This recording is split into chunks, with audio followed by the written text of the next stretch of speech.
गरुडगमन तव चरणकमलमिह मनसि लसतु मम नित्यम्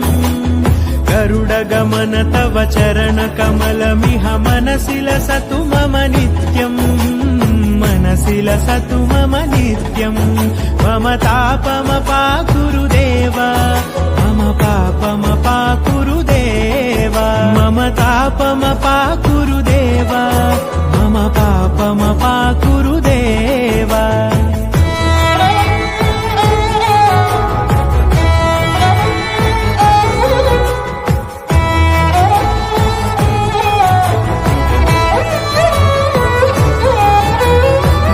जनयन विधिन मुचिहरण मुख